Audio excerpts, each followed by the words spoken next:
दोस्तों आज की इस वीडियो में बिहार डीएलएड एंट्रेंस एग्जाम के लिए साइंस एंड सोशल साइंस के मोस्ट इंपॉर्टेंट प्रैक्टिस सेट 22 करने वाले। चलिए दोस्तों स्टार्ट करते हैं। क्वेश्चन नंबर 1, निम्नलिखित में से कौन अवध का अंतिम नवाब था? दोस्तों अवध का अंतिम नवाब वाजिद अली शाह था। पूर्ण स्वाधीनता का प्रस्ताव कांग्रेस के किस अधिवेशन में पारित किया गया था? मोस्ट इंपॉर्टेंट क्वेश्चन है। कांग्रेस के लाहौर अधिवेशन में दोस्तों पूर्ण स्वाधीनता का प्रस्ताव पारित किया गया था या पास किया गया था। नेक्स्ट क्वेश्चन मोस्ट इंपॉर्टेंट है।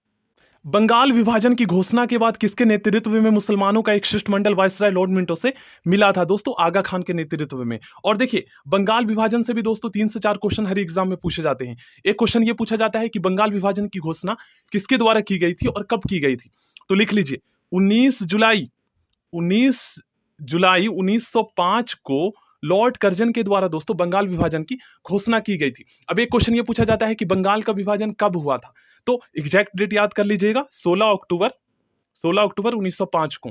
किसके द्वारा किया गया था? तो लॉर्ड कर्जन के द्वारा। अब एक क्वेश्चन ये पूछा जाता है दोस्तों कि बंगाल विभाजन के विरोध में, इसकी घोषणा के विरोध में कौन सा आंदोलन शुरू किया गया था? तो 7 अगस्त, लिख लीजिए 7 अगस्त 1905 को स्वदेशी आंदोलन शुरू किया गया था। अब एक क्वेश्चन यह पूछा जाता है कि बंगाल विभाजन का जिम्मेदार किसे ठहराया जाता है? तो उस टाइम के तत्कालीन वायसराय लॉर्ड कर्जन को। ठीक ना उनका। अब एक क्वेश्चन यह भी पूछा जाता है दोस्तों कि आखिर बंगाल के विभाजन के पीछे क्या कारण था? तो देखिए अंग्रेजों ने जो कारण दिया था वो मैं आपको बताता हूं। वायसराय लॉर्ड कर्जन का कहना था कि प्रशासन को हम आसान बनाना चाहते हैं, लेकिन इसके पीछे वास्तविक जो कारण था ये था दोस्तों बंगाल में बढ़ते राष्ट्रवाद को कमजोर करना। ठीक है ना। उस टाइम पे आपको पता है स्वतंत्रता आंदोलन चल रहा था दोस्तों, आजादी लोग चाहते थे। तो वो क्या थे ना, आपको पता है फूट डालो राज करो की नीति अंग्रेजों ने अपना रखा था। जितना लोगों को बांट कर रखेंगे उतने टाइम तक हम इंडिया में शासन कर पाएंगे। तो उसी को जो है मतलब दबाना चाहता था। और देखिए दोस्तों इस वीडियो के लास्ट में one liner most important question दे रखा है, इन्हें आप लोग जरूर कर लीजिएगा। इनसे क्वेश्चन आपके एग्जाम में आएंगे ही आएंगे और मोस्टली क्वेश्चंस पूछे गए हैं, आप मिला लीजिएगा। नेक्स्ट क्वेश्चन, निम्नलिखित में से किस योजना को डिकी वर्ल्ड प्लान के नाम से भी जाना जाता है? दोस्तों माउंटबेटन योजना को डिकी वर्ल्ड प्लान के नाम से जाना जाता है। और देखिए दोस्तों एक क्वेश्चन अक्सर पूछा जाता है कि कैबिनेट मिशन भारत कब पहुंचा था? तो कैबिनेट मिशन दोस्तों भारत जो है 24 मार्च, याद कर लीजिएगा 24 मार्च 1946 को आया था। अब दोस्तों कैबिनेट मिशन भारत क्यों आया था, इस पर भी एक क्वेश्चन पूछा जाता है। तो देखिए दोस्तों भारत में जो है ना ब्रिटिशों से जो है सत्ता के हस्तांतरण के लिए पहला रीजन, दूसरा रीजन दोस्तों मुस्लिम लीग को मनाने के लिए, तीसरा रीजन दोस्तों भारतीय संविधान के निर्माण में जो है ना सुझाव देने के लिए, और फोर्थ रीजन था दोस्तों भारत की एकता को बनाए रखने के लिए। हालांकि ये पहले ही फूट डाल के चले गए थे, अब आके क्या करेंगे। चलिए नेक्स्ट क्वेश्चन करते हैं। और देखिए एक क्वेश्चन ये भी पूछा जाता है कि कैबिनेट मिशन में कितने सदस्य थे? तो 3 सदस्य थे। और इसके जो मतलब अध्यक्ष कह सकते हो या जो मुख्य सचिव थे ये थे दोस्तों sir Pethick Lawrence. Question number 5, Bharat में प्रकाशित समाचार पत्र बंबई दर्पण के संस्थापक कौन थे? बाल शास्त्री जाम्बेकर थे। प्रथम 3 आश्रम का उल्लेख इस उपनिषद में है दोस्तों। प्रथम 3 आश्रम का जो उल्लेख है ये छांदोग्योपनिषद में है। ठीक ना। निम्नलिखित में से कौन सा भारत में सबसे बड़ा हड़प्पाकालीन स्थल है? भारत में स्थित सबसे बड़ा हड़प्पाकालीन स्थल जो है ये है राखीगढ़ी। आर्यों के मूल निवास के संबंध में किस विद्वान का मत था कि इनका मूल निवास तिब्बत था? दयानंद सरस्वती। और एक क्वेश्चन हमेशा पूछा जाता है दोस्तों कि आर्य समाज की स्थापना किसने की थी? तो दयानंद सरस्वती जी ने। और एक क्वेश्चन ये पूछा जाता है कि ब्राह्मण समाज की स्थापना किसने की थी? राजाराम मोहन राय ने। और प्रार्थना समाज की स्थापना दोस्तों आत्मराम पांडुरंग जी ने की थी। ठीक ना, पांडुरंग जी ने। और रामकृष्ण मिशन की स्थापना स्वामी विवेकानंद जी ने किया था। याद कर लीजिएगा, इनसे क्वेश्चन अक्सर पूछे जाते हैं दोस्तों।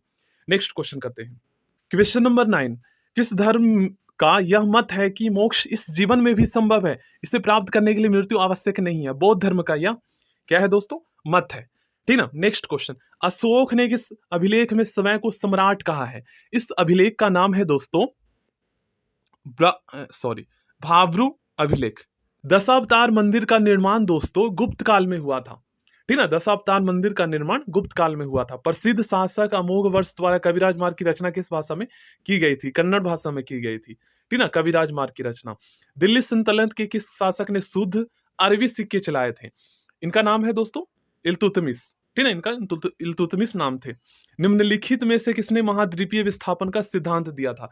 दोस्तों महाद्वीपीय विस्थापन का सिद्धांत जो है ये दिया गया था अल्फ्रेड वेगनर द्वारा। म्यांमार के साथ कितने भारतीय राज्य सीमा साझा करते हैं? दोस्तों 4 भारतीय राज्य सीमा साझा करते हैं। देखिए यहां पर दोस्तों आप लोग याद कर लीजिएगा, मैं एक बार आपको शो कर देता हूं, इनसे क्वेश्चन आते हैं एग्जाम में। कौन से देश से कितने भारतीय राज्य और केंद्र शासित प्रदेश जो है सीमा साझा करते हैं? नेक्स्ट क्वेश्चन, जोहार घाटी किस भारतीय राज्य में स्थित है? ये दोस्तों उत्तराखंड में स्थित है। निम्नलिखित में से किस प्रकार की नदियों में जल ग्रहण की क्षमता कम होती है? ये नदियां हैं दोस्तों प्रायद्वीपीय नदियों में, ठीक है, जल ग्रहण की क्षमता जो है ये कम होती है। भारत में किस प्रकार की मृदा का सर्वाधिक प्रयोग ईंट निर्माण में किया जाता है? इस मृदा का नाम है दोस्तों लेटराइट मृदा, ठीक है। और अगर आपसे पूछा जाए कि भारत में सर्वाधिक मतलब भूभाग या क्षेत्र पर सबसे ज्यादा कौन सी मृदा पाई जाती है, तो ये जलोढ़ मृदा। याद कर लीजिएगा, निम्नलिखित में से कौन खरीफ फसल का उदाहरण नहीं है? देखिए खरीफ फसल में नहीं आता है दोस्तों सरसों, बाकी बाजरा, अरहर और ज्वार ये सारे खरीफ फसल का उदाहरण है। नेक्स्ट क्वेश्चन, कोल इंडिया लिमिटेड की स्थापना किस वर्ष की गई थी? 1975 ईस्वी में। केंद्र राज्य संबंधों पर गठित पुंछी आयोग का गठन किस वर्ष किया गया था? 2007 ईस्वी में। देखिए दोस्तों नेक्स्ट क्वेश्चन मोस्ट इंपॉर्टेंट है। भारतीय संविधान के किस अनुच्छेद के तहत राष्ट्रपति राज्यपाल की नियुक्ति करता है? दोस्तों राष्ट्रपति जो है ना संविधान के अनुच्छेद 155 के तहत किसी राज्य के राज्यपाल की नियुक्ति करता है।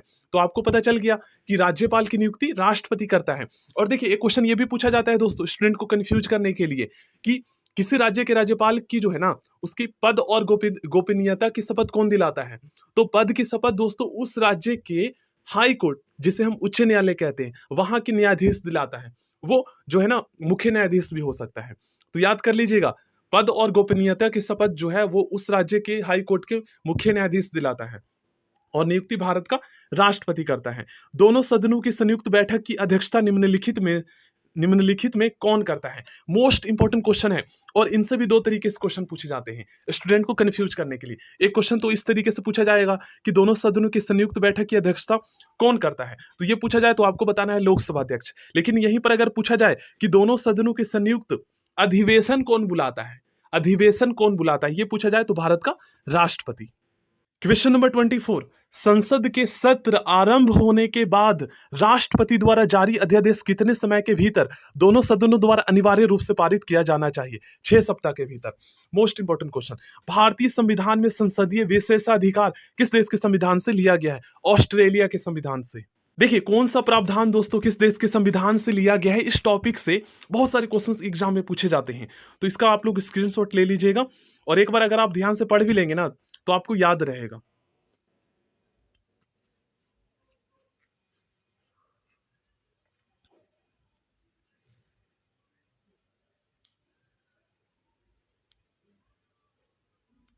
नेक्स्ट क्वेश्चन, किस अधिनियम के अंतर्गत प्रांतीय विषयों को 2 उपवर्गों में विभाजित किया गया? ये भारतीय परिषद अधिनियम 1919 के अंतर्गत, ठीक ना। नेक्स्ट क्वेश्चन, किस स्तंभ शिलालेख में समुद्रगुप्त की उपलब्धियां अभी लिखित की गई है जो अपनी विजय के लिए नेपोलियन ऑफ इंडिया के नाम से जाने जाते थे? ये वर्णित की गई है दोस्तों इलाहाबाद स्तंभ में। और देखिए भारत का नेपोलियन किसे कहा जाता है? तो समुद्रगुप्त को, ठीक ना। ये क्वेश्चन आते हैं एग्जाम में। Question number 28, most important question है। भारतीय संविधान की प्रस्तावना में भारत को किस रूप में घोषित किया गया है या वर्णित किया गया है? तो भारत को दोस्तों एक सार्वभौम समाजवादी धर्मनिरपेक्ष प्रजातांत्रिक गणतंत्र के रूप में घोषित किया गया है। और देखिए एक क्वेश्चन अक्सर एग्जाम में पूछे जाते हैं दोस्तों भारतीय संविधान की प्रस्तावना से कि भारतीय संविधान की प्रस्तावना में 3 नए शब्द, ठीक ना, समाजवादी, धर्मनिरपेक्षता और अखंडता, ये कब जोड़े गए और कौन से संविधान संशोधन के द्वारा? तो देखिए समाजवादी, धर्मनिरपेक्षता और अखंडता, ये 3 नए शब्द दोस्तों भारतीय संविधान की प्रस्तावना में संविधान के 42वें संविधान संशोधन के द्वारा जोड़े गए थे 1976 में। क्वेश्चन नंबर 29, निम्नलिखित में से कौन सा मूलभूत अधिकार नहीं है, मतलब हमारे मौलिक अधिकार नहीं है, फंडामेंटल राइट्स? देखिए संवैधानिक प्रतिकार का अधिकार, शांतिपूर्ण एकत्र होने का अधिकार, देश भर में आजादी के साथ आने जाने का अधिकार, ये तीनों हमारे स्वतंत्रता के अधिकार के अंतर्गत आते हैं। तो ये तो हमारे मौलिक अधिकार है, ठीक है, स्वतंत्रता का अधिकार मौलिक अधिकार आपको पता है। उसके बाद ऑप्शन डी में जो है ना ये नहीं है हमारा मूलभूत अधिकार। नेक्स्ट क्वेश्चन, भारत के नियंत्रक एवं महालेखक परीक्षक से संबंधित उपबंधों का वर्णन भारतीय संविधान के भाग दोस्तों 5 में किया गया है। प्रथम राजभाषा आयोग का गठन किस वर्ष किया गया था? दोस्तों प्रथम राजभाषा आयोग का गठन 19 55 ईस्वी में किया गया था। समाचार पत्र निम्नलिखित में से किस सूची के अंतर्गत आते हैं? ये दोस्तों समवर्ती सूची के अंतर्गत आते हैं। निम्नलिखित में से कौन सी पुस्तक प्रेमचंद द्वारा नहीं लिखी गई है? दोस्तों यशोधरा जो है ना, ये प्रेमचंद द्वारा पुस्तक नहीं लिखी गई है, बाकी तीनों लिखी गई है। ये तो आपको पता ही है, रंगभूमि, गोदान, निर्मला, ठीक है, ये सभी। अमजद अली खान का संबंध किस वाद्य यंत्र से है? ये दोस्तों सरोद से है, ठीक है। ग्रे बुक किस देश का सरकारी रिपोर्ट या प्रकाशन दस्तावेज है? ये दोस्तों जापान और बेल्जियम का है। ऑप्शन डी इसका सही आंसर होगा। भारतीय वन प्रबंधन संस्थान का मुख्यालय कहाँ स्थित है दोस्तों? भोपाल में। और भोपाल मध्य प्रदेश की राजधानी है, ठीक ना। और सबसे ज्यादा वन जो है ना, ये मतलब मध्य प्रदेश में पाया जाता है, सबसे ज्यादा बड़े भूभाग पर, क्षेत्रफल पर, भारत में सभी राज्यों के मुकाबले। नई विज्ञान एवं प्रौद्योगिकी नीति को किस वर्ष लागू किया गया था? दोस्तों नई विज्ञान एवं प्रौद्योगिकी नीति को सन 2003 में लागू किया गया था। 6 प्रमुख बैंकों का राष्ट्रीयकरण किस पंचवर्षीय योजना के दौरान किया गया था? ये दोस्तों छठी पंचवर्षीय योजना के दौरान किया गया था। मोस्ट इंपॉर्टेंट क्वेश्चन है ये। नेक्स्ट क्वेश्चन दोस्तों मोस्ट इंपॉर्टेंट है। भारत में योजना आयोग का गठन किस समिति के सिफारिश पर किया गया था? दोस्तों केसी नियोगी के सिफारिश पर भारत में योजना आयोग का गठन किया गया था। अब योजना आयोग से भी दोस्तों कई सारे क्वेश्चन पूछे जाते हैं। जैसे एक क्वेश्चन ये पूछा जाता है कि योजना आयोग के प्रथम अध्यक्ष कौन थे? तो योजना आयोग के दोस्तों प्रथम अध्यक्ष उस टाइम पे जो प्रधानमंत्री थे ना, पंडित जवाहरलाल नेहरू थे। अब एक क्वेश्चन ये पूछा जाता है कि योजना आयोग की स्थापना कब की गई थी और किसके द्वारा? तो पंडित जवाहरलाल नेहरू जी के द्वारा किया गया था 15 मार्च 1950 को। 15 मार्च 1950 को। अब एक क्वेश्चन ये पूछा जाता है दोस्तों कि योजना आयोग के स्थान पर कौन से आयोग का गठन किया गया है? तो वर्तमान में दोस्तों देखिए, योजना आयोग के स्थान पर जो है ना, लिख लीजिए 1 जनवरी 2015 को, ठीक है ना, मोदी जी के द्वारा जो है नीति आयोग का गठन किया गया है योजना आयोग के स्थान पर, ठीक ना। अब एक क्वेश्चन ये पूछा जाता है दोस्तों कि भारत सरकार के थिंक टैंक के रूप में कौन कार्य करता है? तो नीति आयोग करता है। और नीति आयोग के प्रथम जो अध्यक्ष थे प्रधानमंत्री मोदी जी थे, और प्रथम जो उपाध्यक्ष थे ये अरविंद पनगड़िया थे, ठीक है ना। अब एक क्वेश्चन ये भी पूछा जाता है कि वर्तमान में नीति आयोग के अध्यक्ष कौन है? तो जो देश का वर्तमान प्रधानमंत्री है वही होगा, ठीक है ना। और नीति आयोग का फुल फॉर्म क्या होता है ये भी पूछा जाता है। तो एन से national ice institution for transforming India, ठीक ना, national institution for transforming India. Question number 40, निम्नलिखित में से कौन अप्रत्यक्ष कर इनडायरेक्ट टैक्स के उदाहरण है? उपरोक्त सभी। नंबर 41, यदि किसी अर्थव्यवस्था में अच्छी और बुरी मुद्राएं एक साथ प्रचलन में है, मतलब चल रही है, तो बुरी मुद्रा दोस्तों अच्छी मुद्रा को प्रचलन से बाहर कर देती है। यह कथन दोस्तों ग्रेसम का नियम का है। क्वेश्चन नंबर 42 मोस्ट इंपॉर्टेंट है। निम्नलिखित में कौन ग्रीन हाउस गैस का उदाहरण नहीं है? अब दोस्तों आपको पता होगा तभी तो आप बता पाओगे ना कि कुल कितने प्रकार की ग्रीन हाउस गैस होते हैं, क्योंकि इसमें तो बहुत सारे गैसें हैं। तो देखिए इसमें जो है ना कार्बन मोनोऑक्साइड जो है ये ग्रीन हाउस गैस का उदाहरण नहीं है। बाकी दोस्तों कुल कितने प्रकार के ग्रीन हाउस गैस होते हैं यहाँ पर आप लोग पढ़ लीजिएगा, क्योंकि क्वेश्चंस आप लोग देख ही सकते हो कैसे पूछा गया है। जब आपको कुल 6 नहीं पता होगा तो आप कंफ्यूज हो जाओगे। और देखिए एक क्वेश्चन ये पूछा जाता है दोस्तों कि सबसे ज्यादा ग्लोबल वार्मिंग में, मतलब सबसे ज्यादा ग्लोबल वार्मिंग में योगदान किस ग्रीन हाउस गैस का है? तो आपको बताना है कार्बन डाइऑक्साइड का। क्वेश्चन नंबर 43, निम्नलिखित में कौन दुर्लभ जातियों के उदाहरण है? हिमचीता, ये दुर्लभ जातियों के उदाहरण है। नेक्स्ट क्वेश्चन, क्वेश्चन नंबर 44 का सही आंसर होगा ऑप्शन ए। याद कर लीजिएगा, मोस्ट इंपॉर्टेंट क्वेश्चन है। निम्नलिखित में से कौन एक सदिश राशि नहीं है? अब दोस्तों मैंने आपको बताया था सदिश राशि और अदिश राशि क्या होते हैं, और कौन कौन से सदिश राशि है, कौन कौन से अदिश राशि है, ये आप कैसे पहचान सकते हैं, ये भी मैंने आपको बताया था। देखिए यहां पर आप लोग ध्यान से समझिएगा, जिस भौतिक राशि में मात्रा तथा दिशा दोनों निहित होते हैं उसे हम सदिश राशि कहते हैं। अब सदिश राशि कौन कौन से होते हैं ये यहां पर आप लोग पढ़िए, ठीक है ना, उसमें से फिर हम पहचानेंगे। अब अदिश राशि ऐसी राशियां होती है दोस्तों जिनमें क्या कहा गया है, यहाँ पर सिर्फ परिमाण होता है, मतलब मात्रा होता है, दिशा नहीं होता। अब ये कौन कौन से होते हैं ये भी आप लोग पढ़ लीजिएगा। देखिए यहां पर दोस्तों विद्युत धारा ये क्या है, एक अदिश राशि है, ठीक है, ये एक सदिश राशि नहीं है, अदिश राशि है। और विद्युत धारा को विद्युत धारिता भी कहा जाता है, और ये एक अदिश राशि है। अब देखिए इस क्वेश्चन में क्या पूछा गया है, निम्नलिखित में से कौन एक सदिश राशि नहीं है? देख लीजिए विद्युत धारिता जो है ये एक अदिश राशि होता है, ठीक है ना। नेक्स्ट क्वेश्चन, यदि पृथ्वी की वर्तमान घूर्णन गति बढ़ा दी जाए तो विषुवत रेखा पर गुरुत्वीय त्वरण का मान घट जाएगा। नेक्स्ट क्वेश्चन, प्रकाश के एक माध्यम से दूसरे माध्यम में जाने पर निम्नलिखित में से क्या नहीं बदलता? देखिए दोस्तों जब प्रकाश एक माध्यम से दूसरे माध्यम में प्रवेश करता है तो उसकी आवृत्ति में कोई भी परिवर्तन नहीं आता। बाकी स्पीड और तरंग दैर्ध्य ये तो आपको पता है, इसमें परिवर्तन आता है, ये आपको पता है दोस्तों। नेक्स्ट क्वेश्चन, हीरा में कौन सा प्रसंस्करण पाया जाता है? इसमें जो प्रसंस्करण पाया जाता है दोस्तों यह है एसपी की पावर 3, ठीक ना। Question number 49, Chile saltpetre का रासायनिक रूप, मतलब रासायनिक नाम क्या है? सोडियम नाइट्रेट, ठीक है ना, सोडियम नाइट्रेट कहते हैं चिली साल्ट पीटर को। अमरवेल निम्नलिखित में से किसका उदाहरण है? ये है दोस्तों परजीवी का, ठीक है ना, अमरवेल जो है ये एक परजीवी का उदाहरण है। सो थैंक यू दोस्तों, नेक्स्ट वीडियो मिलते हैं, इन्हें आप लोग याद कर लीजिए।